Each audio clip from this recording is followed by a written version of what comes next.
کہ آپ نے اگر روزے رکھے ہیں تو کون سا تیر مار لیا؟ ساری دنیا روزے رکھ رہی ہے۔ یہ شیطان کا بہت بڑا حملہ ہے۔ میرا معاملہ یہ ہے، الحمدللہ ہم سب روزے رکھتے آ رہے ہیں بچپن سے ہی، جب سے بلوغت کی دہلیز پہ قدم رکھا ہمارے گھر میں روزے کا معمول تھا، روزہ چھوڑنے کا تصور ہی نہیں تھا۔ اب بھی نہیں ہے، پہلے بھی نہیں تھا، تو رکھتے آ رہے ہیں بچپن سے، بلکہ جب بالغ نہیں تھے اس وقت بھی رکھتے تھے۔ ہمارے بچے اب بھی رکھ لیتے ہیں، منع کرنا پڑتا ہے کہ بھائی نہیں رکھو، بچوں کو تو شوق ہوتا ہے کہ رکھنا ہے۔ تو الحمدللہ معمول ہے، لیکن اس کے باوجود میں یہ سوچتا ہوں کہ اے اللہ، میرے جیسے نالائق کو تو نے یہ توفیق دے دی کہ میں رمضان کے روزے رکھ رہا ہوں، یہ تیرا مجھ پہ بہت بڑا احسان ہے۔ انسان یہ سمجھے اپنے بارے میں کہ صرف میں ہی گویا رکھ رہا ہوں، مجھے باقیوں سے غرض نہیں ہے وہ کیا کر رہے ہیں، میرے اوپر تو بڑا احسان ہے اللہ کا۔ ہم تو نالائق ہیں بھائی، عام دنوں میں ایک روزہ رکھنے سے پہلے 10 دفعہ سوچتا ہے انسان کل رکھوں کہ نہیں رکھوں۔ رکھتا ہے تو ایسا سمجھتا ہے جیسے آج ہم نے بہت بڑا تیر مار لیا کوئی، اور رمضان آتا ہے، ہم جیسے مجھ جیسے نالائق کو اللہ توفیق دے دیتا ہے 29 یا 30 روزے رکھنے کی۔ 30 کی تو 15 سال ہو گئے، کوئی رپورٹ ہے ہی نہیں، 29 ہی ہوتے ہیں پاکستان میں۔ 29 روزے رکھنے کی اللہ ہم جیسے نالائقوں کو توفیق دے دے، تو بھائی میں تو اپنا معاملہ اللہ سے دیکھتا ہوں کہ مجھ سے تو نے اتنی بڑی نیکی کروا لی، مجھے کیا پتا بھائی قدیر بھائی کیا کر رہے ہیں، شاکر بھائی کیا کر رہے ہیں، رفیع بھائی ہیں، یہ تو روزہ رکھ کے پتہ ہی فرق ہی نہیں پڑتا ماشاءاللہ، روزے میں بھی ایسے ایسے گھوم رہے ہوں گے یوں کر کے، آپ دیکھ لیں کبھی ان کو آ کے، روزہ رکھ کے نا عصر کے وقت سب مرجھائے ہوئے ہوتے ہیں۔ کراچی میں جیسی گرمی ابھی شروع ہو گئی ہے تو رفیع بھائی نہیں ماشاءاللہ مرجھائے ہوئے ہوتے ہیں، ان کو پتہ نہیں کچھ اللہ نے الگ سے کوئی انرجی دی ہے، رکھتے ہیں، آپ بدگمان نہ ہو۔ بعض دفعہ انسان اتنا فریش ہوتا ہے کہ لوگ سمجھتے ہیں کہ اس کا ہے ہی نہیں، یہ ہمیں یقین ہے کہ رکھتے ہیں۔ تو میں تو یہ دیکھتا ہوں کہ میرے جیسے نالائق کو اللہ نے توفیق دی، میں تو اس پہ خوش ہوں، میں تو اس پہ خوش ہوں کہ ہم جیسے تیسے ہیں، جتنے مرضی نالائق ہوں، وہ بھائی ایک روزہ نہیں، 2 نہیں، 3 نہیں، 4 نہیں، 5 نہیں، 6 نہیں، 7 نہیں، 8 نہیں، اللہ نے کتنے روزے ہم سے رکھوا لی، تو ایک دل میں راحت محسوس ہوتی ہے، خوشی محسوس ہوتی ہے۔ ہاں تھوڑا سا یہ خوف بھی ہونا چاہیے، تھوڑا سا، کہ ایسا نہ ہو کہ ہماری کسی بدعملی سے اجر ضائع ہو جائے، یہ خوف بھی ضروری ہے، یہ خوف بھی، تاکہ اترائے نہیں انسان۔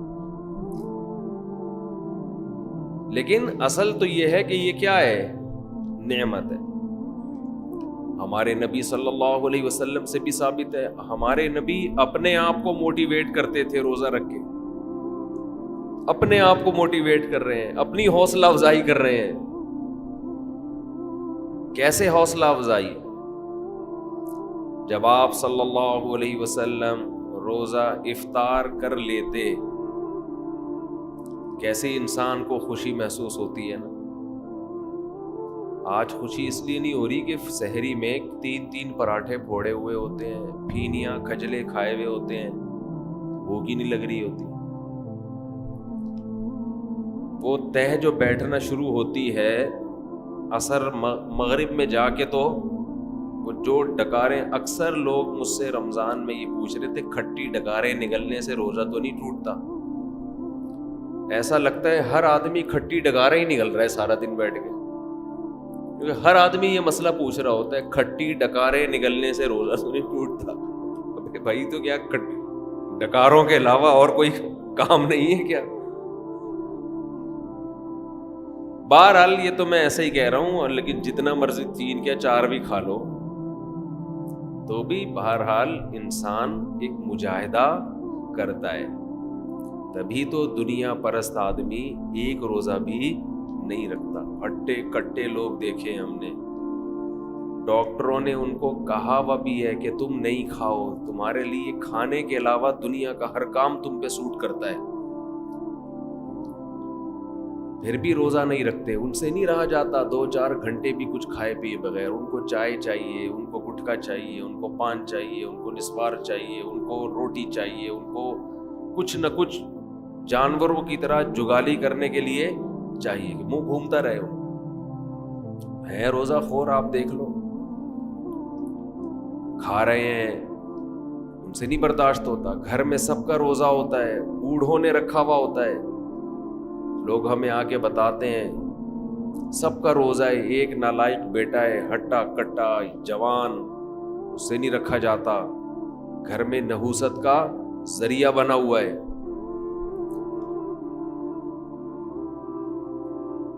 تو ایسے ہی صورت میں اللہ اگر آپ کو توفیق دے دیتا ہے تو ٹھیک ہے، تھوڑا خوف بھی ہونا چاہیے کہ پتہ نہیں قبول ہو رہا ہے کہ نہیں ہو رہا، لیکن امید کو، شکر کو خوف پر غالب رکھنا چاہیے۔ تو میں یہ کر رہا تھا، ہمارے نبی بھی اپنے آپ کو موٹیویٹ کیا کرتے تھے۔ کیسے؟ حالانکہ ہمارے نبی میں خواہشات پہ کنٹرول کرنے کی بہت طاقت تھی، آپ تو 24 گھنٹے کا روزہ رکھتے بسا اوقات۔ تو آپ صلی اللہ علیہ وسلم جب روزہ افطار کرتے تو کیا فرماتے؟ ذہب الظما، پیاس چلی گئی، ذہب الظما، پیاس چلی۔ تھوڑی دیر کی ٹینشن تھی، ہمارے اللہ نے وہ پریشانی ختم کر دی۔ وَبَتَلَّتِ الْعُرُوقُ، رگیں تر ہو گئیں، جو خشکی جسم میں تھی، چہرے پہ انسان کے خشکی پیدا ہو جاتی ہے نا، آپ صلی اللہ علیہ وسلم فرماتے ابتلت العروق، رگیں تر ہو گئی۔ یہ دنیاوی ٹینشن جو تھوڑی دیر کی تھی یہ بھی اللہ نے ختم کر دی۔ وَثَبَتَ الْأَجْرُ إِن شَاءَ اللَّهُ، اور اللہ نے چاہا تو اجر ہمارے نامہ اعمال میں لکھ دیا گیا۔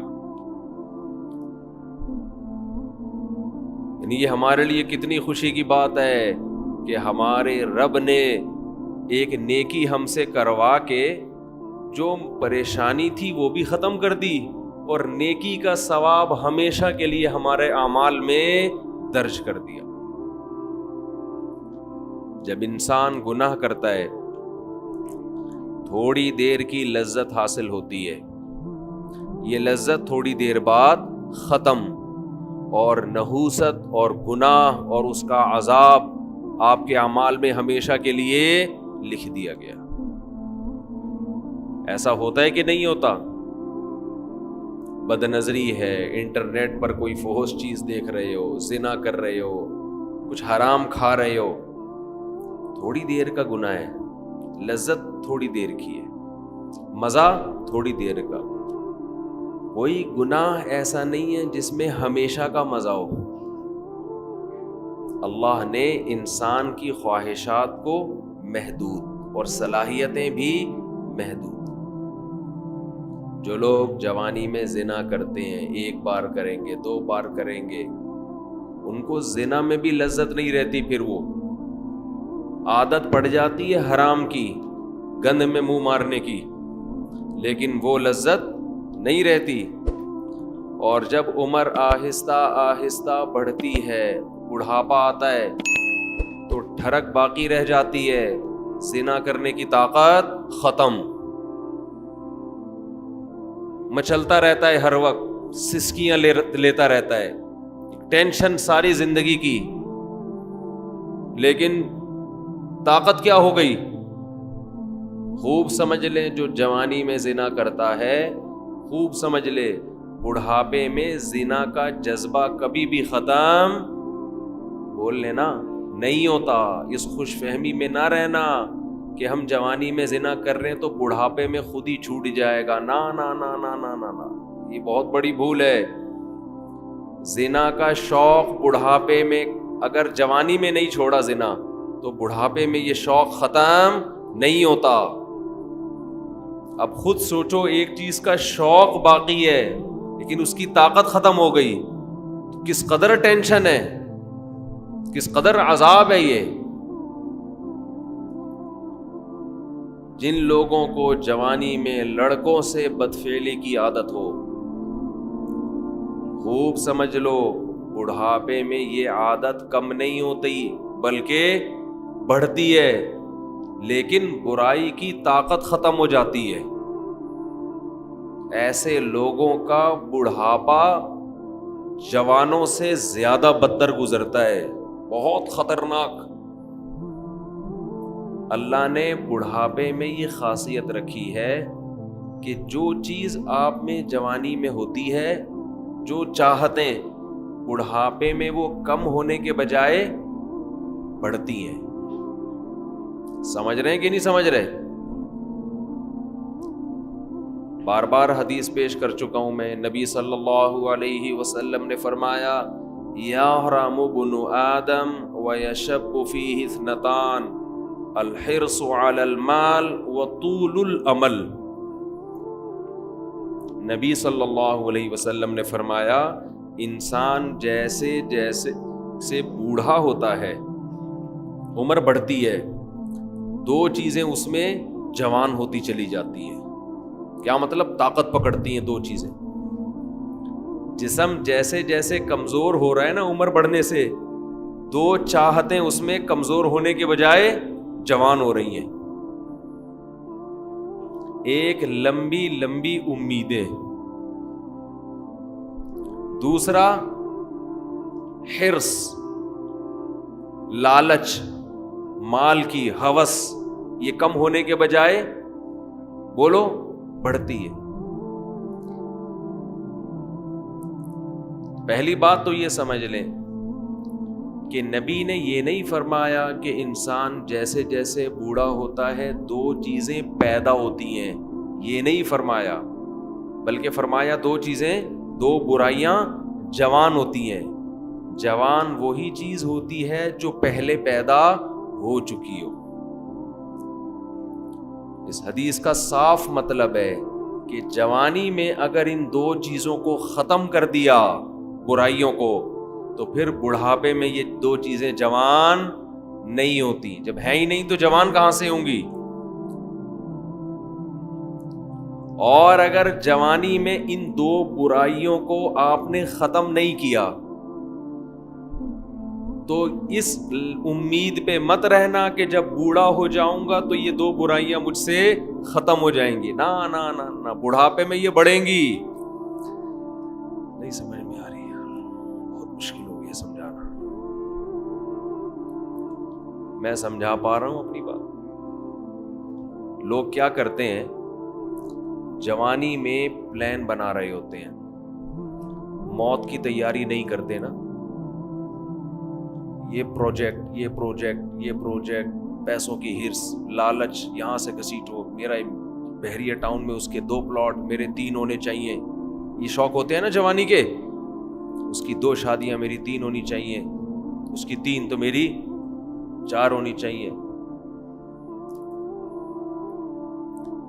یہ نہیں ہوتا شوق، یہ جتنا بھی ڈال لو یہ پیدا نہیں ہو رہا۔ اس میں بڑے ڈھیٹ ہیں۔ جو شوق ہونا چاہیے، یہ تو اس کی کثرت تو پیغمبروں کی سنت ہے نا، یہ والا نہیں پیدا ہو رہا۔ بس پلاٹوں پہ خرچ کر رہے ہیں، جہاں پیسہ آئے گا گاڑی خرید لیں گے۔ ہم کہتے ہیں نبی صلی اللہ علیہ وسلم نے فرمایا، دنیا میں سب سے قیمتی سرمایہ نیک عورت ہے، اس پہ خرچ کرنے کے لیے تیار نہیں۔ کہہ رہے نہیں، ایک اور گھر بنا لو، ایک اور گاڑی خرید لو، چلو آپ کی وہ آپ کی ٹینشن ہے، آپ جو مرضی کریں۔ تو پھر میرا بیان کا رخ چینج ہو جاتا ہے. تو دو برائیاں. جوان آدمی کیا کرتا ہے, بحریہ ٹاؤن میں 2 پلاٹ ہونے چاہیے, اس کے پاس اس کی 1 کروڑ روپے کماتا ہے تو میں 2 کروڑ روپے کماؤں. اس کو جب موت یاد دلائی جائے کہ ابے تھوڑے دنوں میں مر جائے گا, قبر جب تو پلاٹ خریدتا ہے تو قبرستان بھی تو جا کے دیکھا کرنا, قبرستان بھی تو جا کے دیکھ, تھوڑے دنوں میں وہاں آ جائے گا. تو شیطان اسے کیا کہتا ہے, بھائی تھوڑے دنوں میں کون آ رہا ہے, ابھی تو میں 30 سال کا ہوں, ابھی تو میں 35 سال کا ہوں, ابھی تو میں 25 سال کا ہوں, ابھی تو بڑا ٹائم ہے, ابھی تو میں ابا بنوں گا, پھر دادا بنوں گا, نانا بنوں گا, پھر بچے بڑے ہوں گے, بہت ٹائم ہے. تو وہ دنیا کی یہ ہوس جوانی میں ختم کرنے کی کوشش نہیں کرتا, اور وہ یہ سمجھتا ہے کہ جب میری ایج زیادہ ہوگی, بال سفید ہوں گے, کمر جھک جائے گی, کڈنی کا پرابلم, ہارٹ کا پرابلم شروع ہوگا, تو مجھے خود ہی اس دنیا سے رغبت ختم ہو جائے گی. ٹھیک ہے, پھر قبر کی بھی تیاری کر لیں گے, پھر یہ بزنس میں, کاروبار میں دل کو اٹکانے کی کوشش نہیں کریں گے, پھر بحریہ ٹاؤن گیا تیل لینے, پھر جا کے قبرستان دیکھ لیا کریں گے.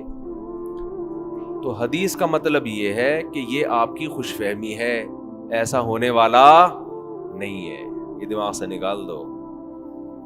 جیسے جیسے عمر بڑھے گی نا, یہ لالچ اور طول الامل, لمبی امیدیں, لمبی امیدیں کا کیا مطلب, میں بھی نہیں مروں گا, یہ امیدیں کم نہیں ہوں گی بلکہ بڑھیں گی. اور پیسوں کی جو محبت ابھی آپ کے دل میں ہے یہ کم نہیں ہوگی, یہ محبت اور زیادہ بڑھے گی.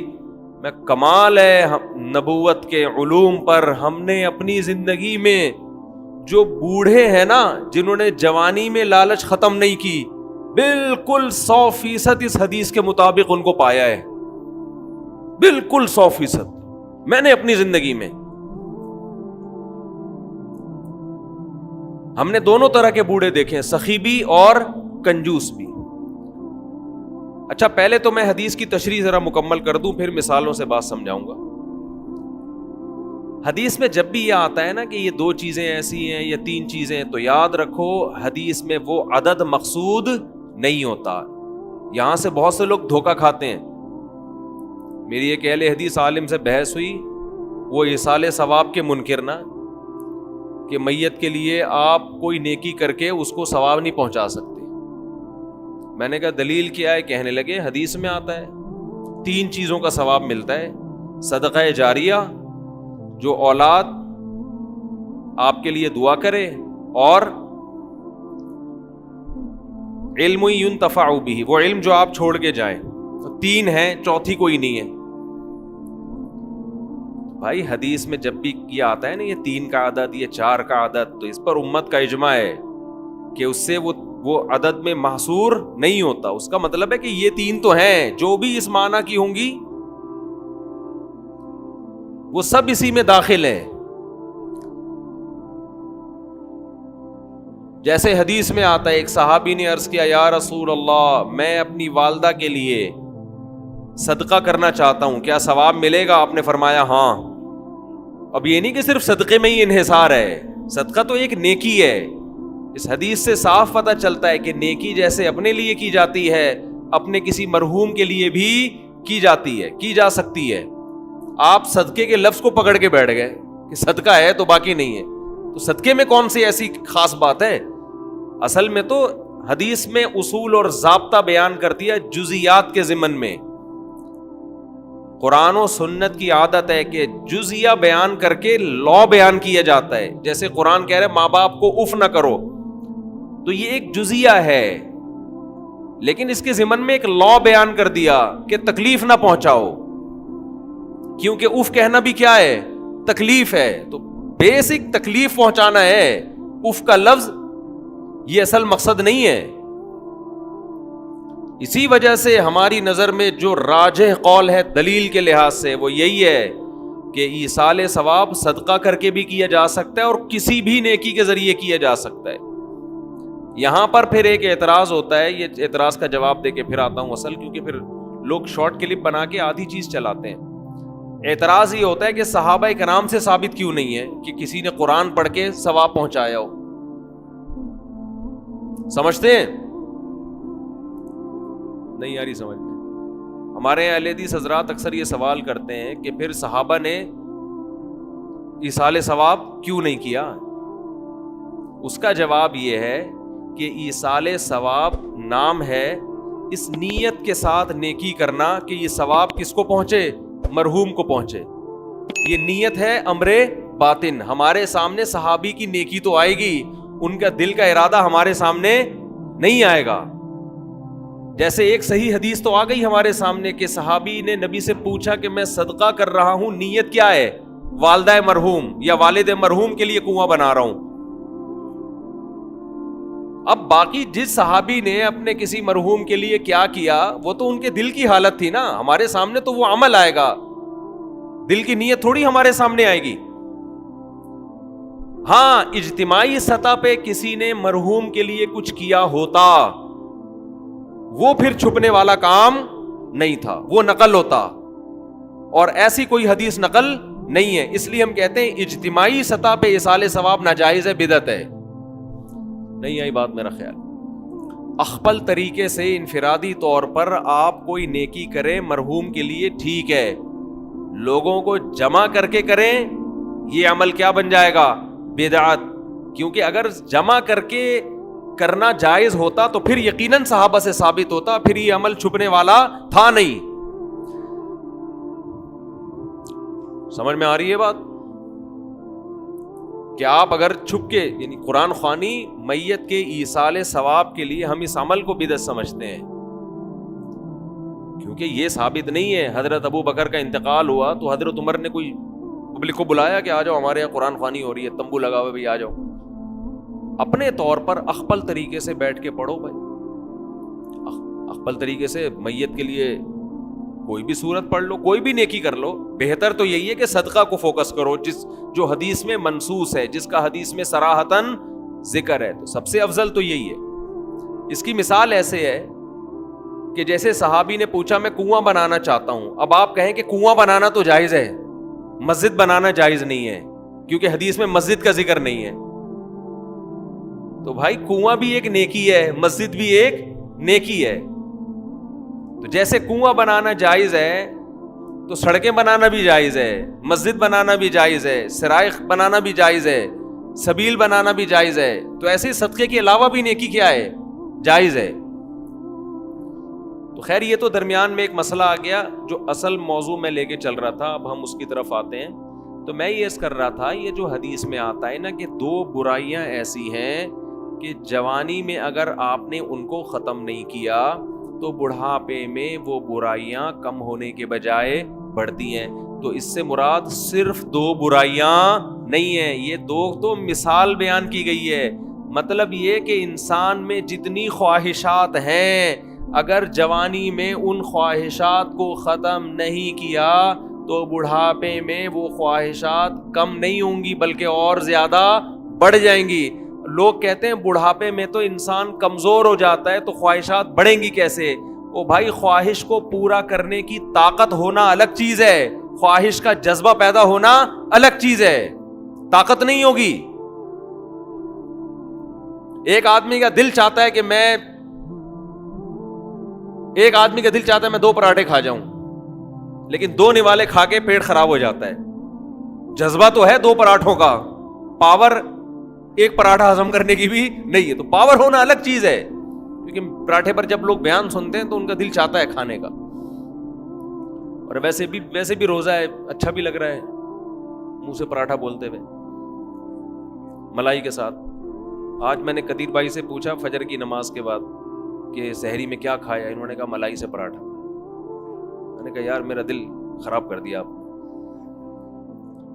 دودھ کی جو بلائی ہوتی ہے نا گرم, فریج کی رکھی ہوئی نہیں, فریج والی نہیں, دودھ سے جو گرم گرم ملائی نکلتی ہے اس میں تھوڑی سی چینی ڈال دیں. ڈاکٹر منع کرتے ہیں چینی نہ ڈالیں, آپ ڈال دیں, صحیح ہے نا. بہت زیادہ ڈاکٹروں کو فری کرانے کی ضرورت نہیں ہے. بس ایک چیز کا خیال کیا کرو کہ اتنا مت کھاؤ کہ وزن بڑھنا شروع ہو جائے. بس جب وزن بڑھ رہا ہے تو اس کا مطلب پھر میٹھے پہ تھوڑا کنٹرول کرو. وزن نہیں بڑھ رہا, کنٹرول میں ہے. اور کنٹرول میں صرف اس سے نہیں ہوتا کہ نہیں کھاؤ, بھائی اچھا کھاؤ, اللہ کے بندو, اللہ نے نعمتیں دی ہیں یار. خربوزے کھا رہے ہیں اس میں افطاری میں, پکوڑے چھوڑ کے. افطاری میں بھی خربوزے ہی سے افطار کرنا ہے. افطاری میں تو آدمی کا سموسے پکوڑوں پہ دل کرتا ہے کہ پھوڑ دے اس کو بیٹھ, مزہ ہی اسی کا ہے. تو اتنا زیادہ بھی نہ مسلط کرو. ہاں تھوڑا اچھا کھاؤ لیکن کم کھاؤ, بہت زیادہ نہ پھوڑو. تو انہوں نے میرا دل وہ کر دیا آج صبح نا ملائی کا تذکرہ کر کے. تو میں نے ان سے بولا کہ کل 4:30 بجے ملائی پراٹھے کے ساتھ پہنچا دیں ہمارے. تو یہ کہہ رہے تھے کل 4:30 بجے انشاءاللہ. صبح سحری میں آپ ملائی کھائیں, مزہ نہ آئے ایسے اپنا ہی مزہ ہے. کریم نہ کھائیں, یہ جو بازاری ہے ڈبے کی کریم نہ کھائیں. اور جو وائٹ کڑھائی بناتے ہیں نا گوشت میں, اس میں بھی کریم نہ ڈلوایا کرو, زہر ہے.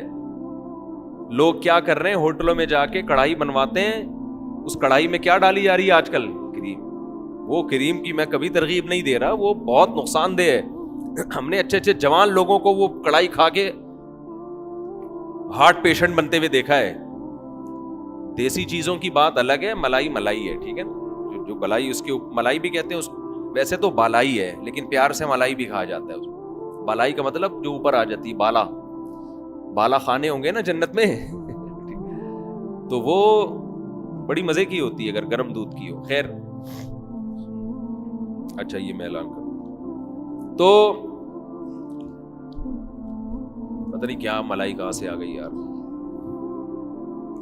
تو میں یہ کر رہا تھا کہ 2 برائیاں, ہاں میں یہ کہہ رہا تھا وزن نہیں بڑھنے دو, بس کھاؤ لیکن وزن پہ کیا کرو. ہم نے مزدوروں کو دیکھا ہے کوئی بیماری نہیں ہوتی, صرف روٹی کھا رہے ہوتے ہیں, صرف روٹی. وہ اتنے غریب بھی دیکھے ہم نے کہ سالن نہیں ہے ان کے پاس, صرف روٹی, پھر بھی فٹ فاٹ ہیں, صحت مند ہیں, نہ کوئی کڈنی کا پرابلم, نہ کوئی شوگر کا پرابلم, پیٹ بھی کمر سے چپکا ہوا ہے, ایسی فٹنس آدمی حیران ہو جائے. تو محنت کرے نا انسان, چلے پھرے, خوش رہے, تو یہ زیادہ سب سے اچھا صحت بنانے کا یہ نسخہ. اور خوش رہنے کے لیے ضروری ہے کہ دنیا کی محبت ختم کرے. جس کے دل میں دنیا کی ہوس ہے وہ خوش رہنے کے علاوہ دنیا کا ہر کام کر سکتا ہے. سمجھتے ہو, جب وہ دنیا کو مسافر خانہ نہیں سمجھے گا تو پاگل ہوتا رہے گا. ابے اس کے پاس پلاٹ آ گیا, ابے اس کے پاس گاڑی آ گئی, ابے اس کا امریکہ کا ویزا لگ گیا, ہم یہاں ٹھیلے بیچ رہے ہیں, ابے یہ سیدھا سیدھا بولو بھائی بھاڑ میں جائے. جب بحریہ ٹاؤن کے مالک کا جنازہ اٹھے گا تو میرے دوست نے 2 پلاٹ لے لیے تو کون سا تیر مار دیا, جو اونر ہے وہ مر جائے گا, ختم بھائی. تھوڑے دنوں میں ٹماٹر بیچو, رکشا چلاؤ, لینڈ کروزر میں گھومو, یہ تھوڑے دن کے کھیل ہیں, اس کے بعد ختم. قارون جب اپنے خزانوں کے ساتھ مارکیٹ میں آیا نا, قرآن کہہ رہا ہے, قرآن نے تو مارکیٹ کا لفظ استعمال نہیں کیا, جب اپنے خزانوں کے ساتھ قارون مارکیٹ میں آیا ایک دفعہ پورے جاہو جلال کے ساتھ, پبلک نے جب اس کا پروٹوکول دیکھا اور خزانے دیکھے, اس کا لباس, جب بڑا آدمی جا رہا ہوتا ہے نا بڑی عزت دی جاتی ہے, تو بے وقوف لوگ رالیں ٹپکانا شروع کرتے ہیں, یا لیت لنا مثل ما اوتی قارون. احمقوں اور بے وقوفوں نے کہا ہائے کاش ہمارے پاس بھی ایسی دولت ہوتی جیسی قارون کے پاس. کیا پروٹوکول ہے بھائی اس کا. تو قرآن کیا کہتا ہے, علم والوں نے کہا وَيْلَكُمْ, برباد ہو جاؤ, تمہارا ناس ہو جائے. جب انسان بہت ہی الٹی بات کرتا ہے تو آدمی کہتا ہے تیرا ناس ہو, تو برباد ہو جائے, کہ بیکار باتیں کر رہا ہے بیٹھ کے. کیا کہنے لگے, وَيْلَكُمْ, تباہ ہو جاؤ. یہ ویلکم نہیں ہے, کیونکہ ایک جگہ کہیں ہم عربی گرامر پڑھ رہے تھے تو پرانے زمانے میں جب متحدہ حقیقی بنی تھی نا, وہ 90s کی بات ہے, تو ایک جگہ لکھا تھا ویلکم آفاق احمد. تو ہم عربی گرامر پڑھ رہے تھے, میں اس کو پڑھ رہا ہوں وَيْلَكُمْ آفاق احمد. اب وَيْلَكُمْ کا معنی تو بد دعا ہے کہ تم تباہ ہو جاؤ. تو میں حیران ہوں کہ انہوں نے اپنے قائد کو گالی کیوں دی ہوئی ہے. میں وہاں کھڑا ہوا سوچ رہا ہوں کہ اپنا قائد بھی متحدہ حقیقی بنی تھی نا, تو وہ قائد بھی مانتے ہو آفاق احمد کو, اور تم کہہ رہے ہو اور گالی بھی دے رہے ہو تم تباہ ہو جاؤ. پھر کسی نے بتایا بھائی یہ وَيْلَكُمْ نہیں ہے, یہ ویلکم ہے. تو پھر ایک عربی ان دنوں میں آئے ہوئے تھے, وہ کہنے لگے لِسَبِيلِهِ چوک کدھر ہے. لسبیلا چوک کو کہہ رہے تھے لِسَبِيلِهِ چوک, وہ کہہ رہے تھے یہ لِسَبِيلِهِ چوک کدھر ہے. تو عرب اس طرح کی غلطیاں بھی کر رہے ہوتے ہیں. تو خیر، تو قارون کے خزانوں کو دیکھ کر بے وقوف لوگ کیا کہنے لگے؟ یا لیت لنا، ہائے ہائے ہائے، کاش ہمارے پاس بھی ایسا جاہو جلال ہو، ایسی گاڑیاں، ایسی سواریاں ہوتی. تو اللہ فرماتے ہیں جو علم والے لوگ تھے انہوں نے کیا کہا؟ ویلکم، تمہارا ناس ہو، برباد ہو جاؤ تم، کیسی باتیں کر رہے ہو بے وقوفوں والی. ثواب اللہ خیرون، اللہ جو نیک عمل پہ بدلہ دے گا وہ اس سے کئی گنا بہتر ہے. تو کبھی تمہاری رالیں کسی نیک عمل کو دیکھ کے تو ٹپکی نہیں ہے کہ وہ روزے رکھ رہا ہے، وہ صدقہ کر رہا ہے تو رال ٹپ کے یار کتنا کما رہا ہے. یہ ٹپک کس پہ رالیں رہی ہیں؟ جو عیاشی کر رہا ہے. تو یہ عیاشی تو تھوڑے دنوں میں ختم ہونے والی ہے. اور قارون اب مارکیٹ سے شارٹ ہو گیا کہ نہیں ہو گیا؟ کہاں گیا اس کا جاہو جلال؟ تو قبر بھی نہیں ملتی، قبر بھی نہیں ہے، زمین میں دھسا دی اللہ نے، ایسا دھسایا حدیث میں آتا ہے قیامت تک دھستا ہی رہے گا. موسیٰ علیہ السلام نے اسے کہا زکات دے، اللہ نے تجھ پر احسان کیا ہے، تو جیسے اللہ نے تجھے دولت دے کے احسان کیا تو اللہ کی مخلوق پہ احسان کر، تو بھی مخلوق پہ خوب خرچ کر. تو کہنے لگا یہ میرا کمال ہے جو میں نے پیسہ کمایا ہے، مائنڈ میرا کیا تھا. آج بعض مالدار لوگ کہہ رہے ہیں نا میرا مائنڈ، میری لک ہے اور میری، او بھائی آپ کا کچھ نہیں ہے. جس کے لیے اللہ رزق کے دروازے کھولنا چاہے کھول دیتا ہے. ہم نے بڑے بڑے فنٹر دیکھے ہیں، وہ بیچارے ٹماٹر ہی بیچتے رہتے ہیں ساری زندگی، حالانکہ مائنڈ ان کا بہت ہوتا ہے. اور بڑے بڑے بے وقوف لوگ دیکھیں جن کے پاس نوٹ گننے کی فرصت نہیں ہے. تبھی امام شافعی نے کہا ہے نا، ایک شعر امام شافعی کی طرف منسوب ہے واللہ عالم، کہ اگر عقل کی بیس پر لوگوں کے پاس پیسہ آتا تو غریب تو بیچارے بھوکے مر جاتے. نہیں سوری، بے وقوف بیچارے بھوکے مر جاتے اگر عقل کی بیس پہ پیسہ ملتا. تو میں اکثر اس پہ ایک واقعہ بھی سناتا ہوں، میں جلدی سنا کے آگے چلتے ہیں. ایک مالدار آدمی ہمارے حضرت یہ واقعہ سنائے کرتے تھے پرانے زمانے کا. ایک بہت مالدار آدمی تھا، غریب تھا، سوری ایک بڑا عقل مند آدمی تھا، غریب. مجھے بھی روزہ لگ رہا ہے آج نا. ایک بڑا عقل مند آدمی تھا مگر تھا کیا؟ غریب. اکثر ایسا ہی ہوتا ہے عقل مندوں کے پاس پیسہ نہیں ہوتا، لیکن یہ قاعدہ کلیہ نہیں ہے. مالدار بولیں گے مفتی صاحب ہمیں بیوقوف کہہ رہے ہیں. تو اس نے دیکھا کہ ایک آدمی بڑا مالدار تجارت کا سامان لے کے جا رہا ہے، بے وقوف اتنا ہے کہ اونٹ کے ایک طرف چاول کی یا جو بھی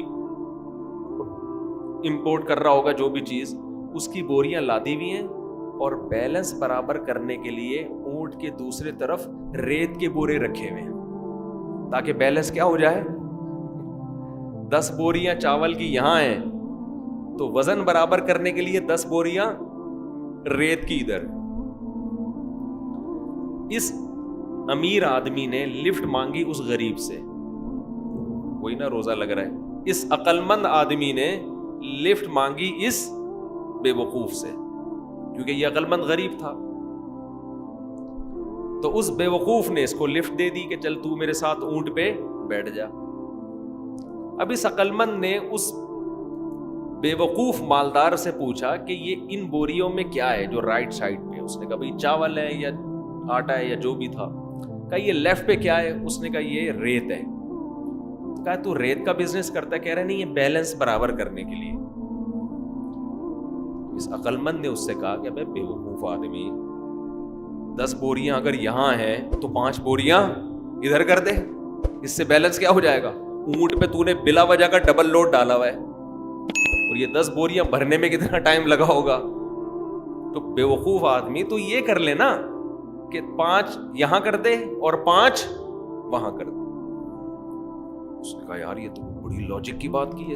نیچے اترا، اپنے مزدور کو جو بھی ہوگا اس کے ساتھ اس کو بولا بھائی بوریاں ہٹا، 5 چاول کی بوریاں یہاں کر دے اور 5 یہاں. اونٹ کی سپیڈ بھی تیز ہو گئی اور اونٹ کو بھی سکون کا سانس آیا، بڑا خوش. اب اس غریب آدمی سے اس بے وقوف نے انٹرویو لینا شروع کیا کہ تو کرتا کیا ہے. اس کا خیال تھا کہ یہ تو ارب پتی ہوگا جو اتنا عقل مند ہے جس نے مجھے اتنے اچھے مشورے دیے یہ خود کیا ہوگا؟ یعنی جب میرے جیسے بے وقوف کے پاس اتنا پیسہ ہے تو اس عقل مند کے پاس تو اس کی تو میلیں چلتی ہوں گی نا. تو اس سے پوچھا تو کرتا کیا ہے؟ اس نے کہا یار میں تو غریب آدمی ہوں, جس کام میں ہاتھ ڈالوں برباد. میرے پاس تو سواری بھی نہیں ہے, تبھی تو میں نے تجھ سے لفٹ مانگی ہے. اس نے کہا اتر نیچے اتر. اونٹ کو واپس گھمایا, 5 بوریاں دوبارہ ادھر کی اور ریت کی بوریاں دوبارہ بیلنس برابر کرنے کے لیے ادھر ڈال.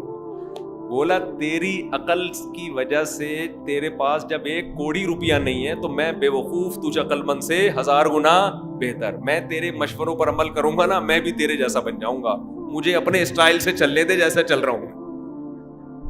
سمجھ رہے کہ نہیں سمجھ؟ میں جیسے اپنے اسٹائل سے چل رہا ہوں مجھے چلنے دے. اگر تیرے مشورے پر عمل کیا نا تو میں بھی تیرے جیسا غریب ہو جاؤں گا. لو کان بالحیل الغنا لوجدتنی بنجوم اقطار السماء تعلقی.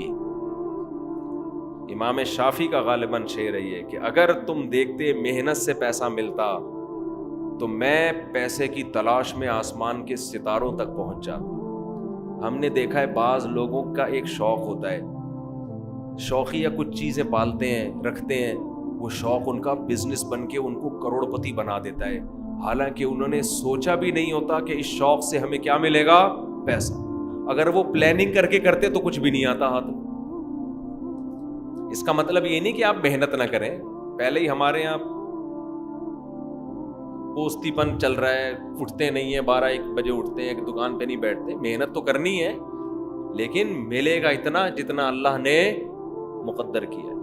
تو میں وہ عرض کر رہا تھا کہ نبی صلی اللہ علیہ وسلم نے جو مثال دی ہے نا کہ 2 چیزیں جوان ہوتی ہیں تو وہ 2 برائیوں سے مراد صرف 2 نہیں ہیں, بلکہ جو بھی بری خواہشات ہیں بڑھاپے میں کم ہونے کے بجائے بڑھتی. اسی طرح اچھی خواہشات اگر جوانی میں اچھی عادتیں ہیں تو بڑھاپے میں وہ اچھی عادتیں کم ہونے کے بجائے جوان ہوتی. اگر آپ کو جوانی میں اللہ سے محبت ہے, بڑھاپے میں یہ محبت اور زیادہ بڑھ جائے گی.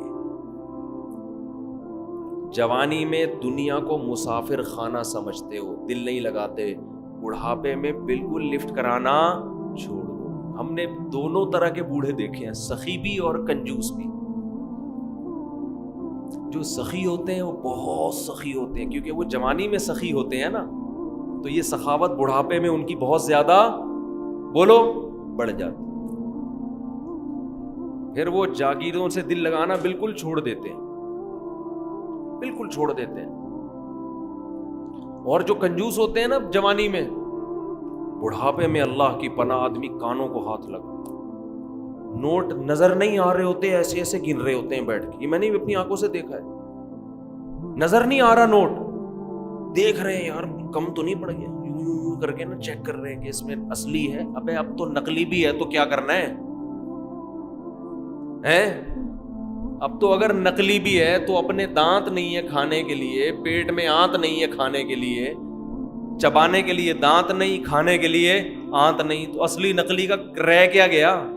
شوگر کے آپ مریض ہیں, مٹھائی آپ نہیں کھا سکتے. اب تو آپ کو بچے پال رہے ہیں, اللہ اللہ کرو, مصلے پہ ٹائم گزارو اور نکل لو پتلی گلی سے. اللہ زندگی دے سارے بوڑھوں کو, لیکن اب تو یہ سوچ ہونی چاہیے نا, نہیں جناب ایسے ایسے گر رہے ہوتے, اتنے لالچ, اتنی ہوس, دل اور ایسا پراپرٹی میں دل لگائیں گے, ادھر پلاٹ. ایک بوڑھے کا فون آیا میرے پاس, غیبت اس لیے نہیں, کسی کو کیا پتا کس کی بات کر رہا ہوں, میرا خیال ہے 85 سال تو ان کی عمر ہوگی, اور 10 قسم کی بیماریاں. کہنے لگے, رو رہے تھے, میرے بیٹے کا کاروبار کا نقصان ہو گیا, گھر میں بڑے مسائل آ رہے ہیں, رزق کی تنگی ہے, میں بہت ٹینشن میں ہوں. میرا دل مجھے ترس آیا, میں ان کا مذاق نہیں اڑا رہا, مجھے ترس آیا. میں ان سے کہوں کہ حضرت آپ کی کیا رزق کی تنگی, آپ کی زندگی گزر چکی ہے, آپ نے ویسے ہی 2 پاپے صبح چائے میں ڈال کے کھانے ہیں بھائی, دوپہر دھونے والے کھچڑی کے کھانے. زندگی گزر گئی, اب ان چیزوں میں کیا رکھا ہے؟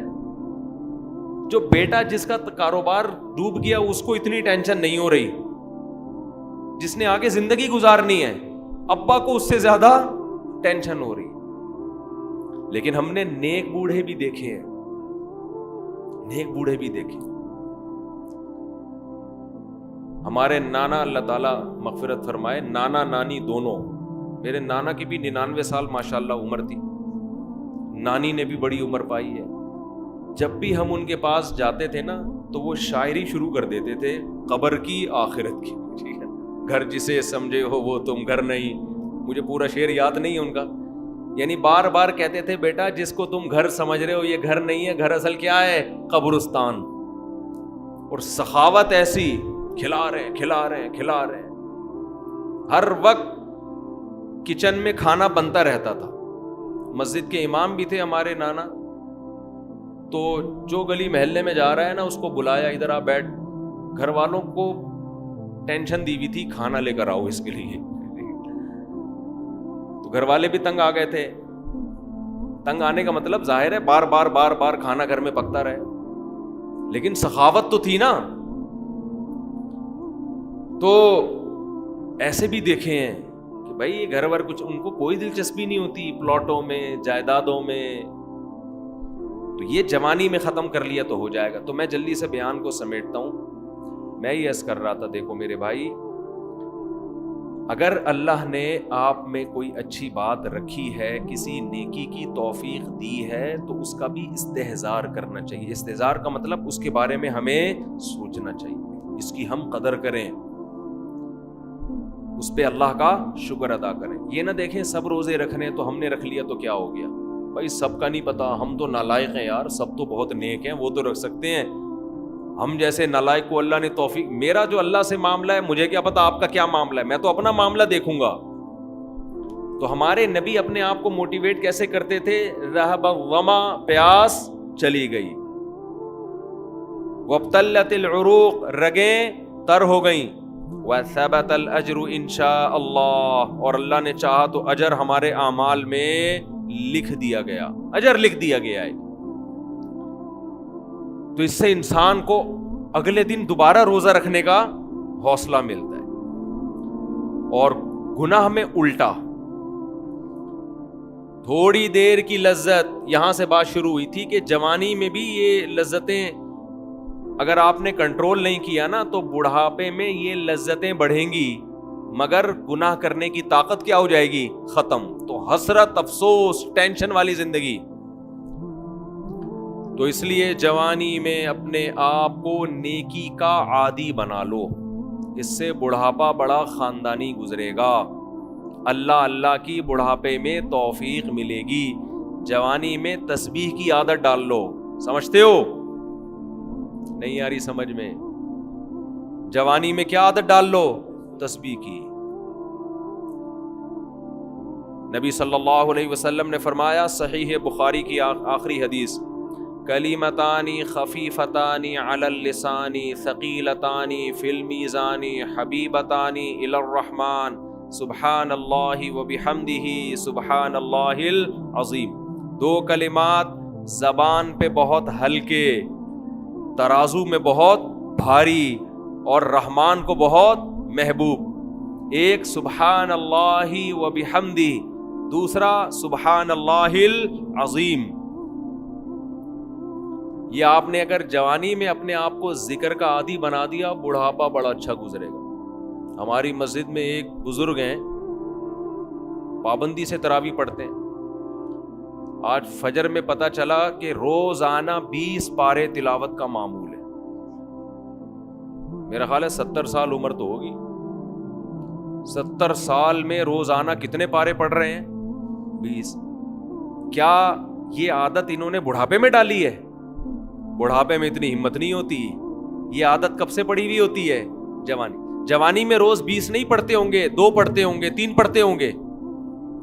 لیکن جیسے جیسے عمر بڑھ رہی ہے وہ تعداد کم ہونے کے بجائے بولو وہ شوق بڑھتا چلا جا رہا ہے. عین ممکن ہے کچھ دنوں کے بعد یا چند سالوں کے بعد صحت اجازت نہ دے, عین ممکن ہے، لیکن شوق تلاوت کا کم ہونے کے بجائے بڑھے گا، اور اللہ اجر کس پہ لکھے گا؟ شوق پہ۔ حدیث میں آتا ہے کسی کا کوئی معمول تھا، صحت خراب ہونے کی وجہ سے معمول چھوٹ گیا تو اللہ اس کے اعمال میں وہ نیکی لکھتے رہتے ہیں۔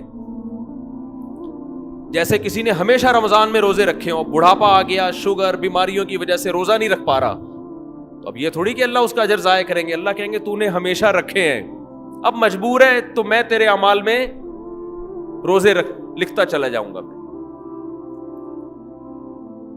تو آج آپ نے اپنے آپ کو میرے بھائی اللہ کا تھوڑا تھوڑا اللہ کا ذکر کی عادت ڈالو۔ میں نہیں کہہ رہا آپ سے زیادہ نہیں ہوتا تو وحشت نہ تھوڑا کر لو، آج تھوڑا کرو گے کل اس تھوڑے میں ایسی لذت ہوگی کہ اللہ اس مقدار کو بڑھا دے گا۔ حدیث میں آتا ہے سبحان اللہ والحمد للہ ولا الہ الا اللہ واللہ اکبر، یہ کلمات احب الی اللہ مما طلعت الشمس او کما قال صلی اللہ علیہ وسلم۔ سورج جن چیزوں پہ طلوع ہوتا ہے، ظاہر ہے سورج تو پوری دنیا پہ طلوع ہوتا ہے، ان تمام چیزوں میں اللہ کو سب سے زیادہ محبوب یہ کلمات ہیں۔ اور دیکھو اس میں اللہ کا کوئی فائدہ نہیں ہے، اللہ کی آپ حمد و ثنا کریں، اللہ کا کوئی فائدہ نہیں ہے۔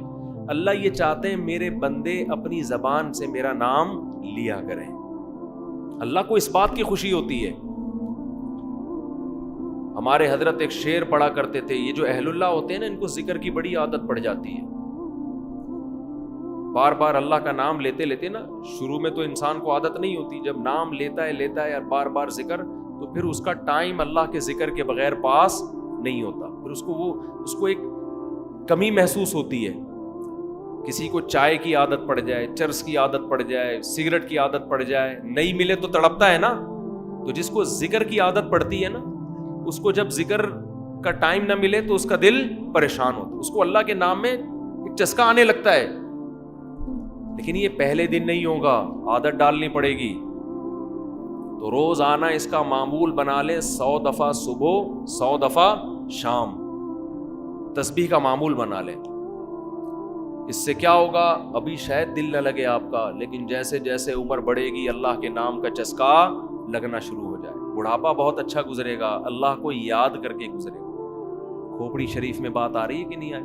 اور اگر ہر وقت دنیا کے تذکرے کرتے رہنا، ہر وقت ویڈیو گیم لے کے بیٹھے ہوئے، پب جی کھیل رہے ہیں، سانپ والا، اب تو سانپ والا ختم ہو گیا، اب آ رہا ہے سانپ والا، نوکیا میں آتا تھا سانپ لمبا ہوتا جا رہا ہے، اس کو پتہ نہیں فضول ٹائم ویسٹ کر رہے ہیں۔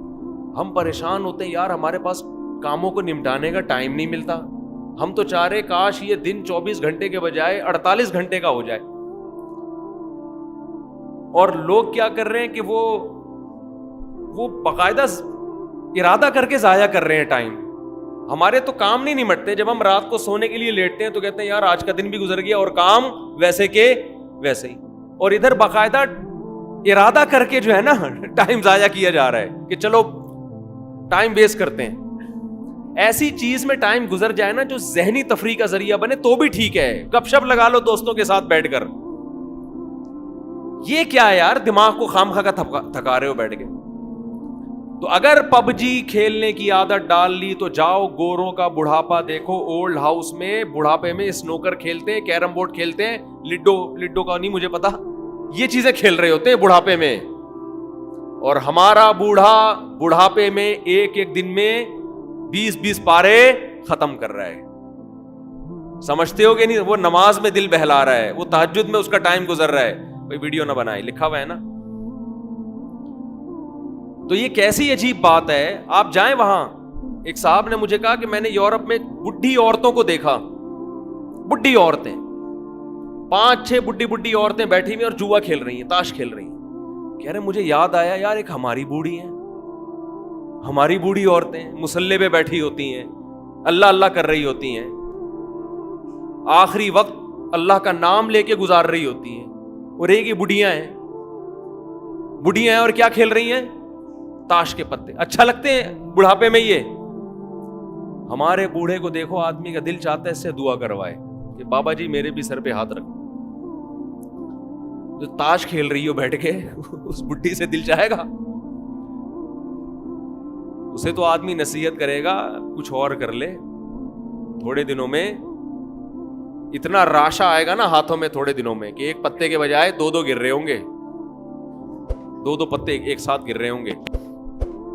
تو اس لیے کارآمد بنا لو, کچھ تھوڑا بہت اللہ کا نام لے لیا کرو. تمام دوائیں بچوں کی پہنچ سے